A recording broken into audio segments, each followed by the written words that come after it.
Bonjour à tous et bienvenue sur ce nouveau tuto. Alors aujourd'hui, nous allons parler de l'installation de Wipsos sur un poste client. Pour pouvoir procéder à l'installation de Wipsos sur un poste client, il faut déjà connaître l'adresse de son serveur. Donc, pour vous montrer où trouver cette adresse de serveur, je vais dans mon dossier d'installation de Wipsos. Dans l'exemple, ce sera une installation avec un serveur en local qui est sur mon poste.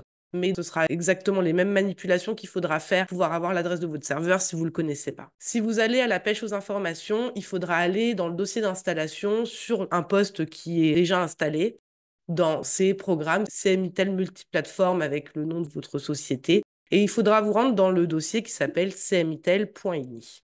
Ce fichier, c'est un fichier texte dans lequel vous allez avoir ici l'accès au serveur. Donc tout simplement, il faudra venir copier cette information pour pouvoir aller à cet endroit de votre serveur.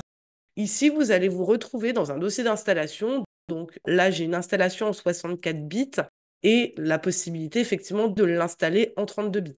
Ça, c'est en fonction de l'installation et de votre système d'exploitation.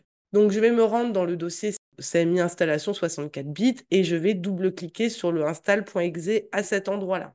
Je vais avoir une information si on autorise à cette application, donc je vais mettre oui et je vais avoir la console d'installation. Donc là, je vais l'installer en français et je vais faire une installation personnalisée.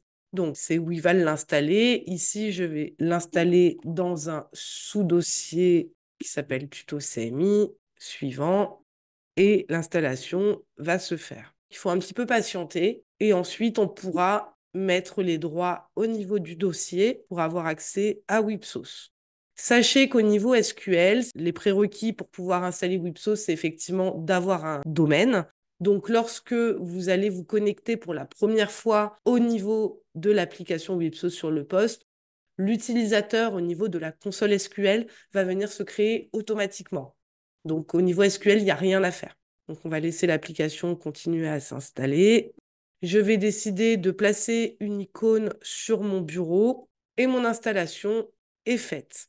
Avant de la lancer, il faudra quand même vérifier des droits au niveau du dossier d'installation. C'est-à-dire que dans mon C programme CMITEL tuto CMI, donc c'est mon dossier d'installation de ma base de test, il faudra faire un clic droit, propriété. Ici, vérifier au niveau de la sécurité que l'utilisateur est bien en lecture-exécution et modification également. Donc là, je vais venir me mettre les droits. Sinon, lorsqu'il y aura des mises à jour, je ne pourrai pas les installer. Maintenant que j'ai les droits, je peux lancer mon application. Donc, j'exécute mon wipsos.exe. Je m'identifie. Mon application s'est ouverte. J'ai un message qui me dit que des mises à jour sont disponibles pour être appliquées. Je vais mettre oui. L'application des mises à jour est en train de s'effectuer.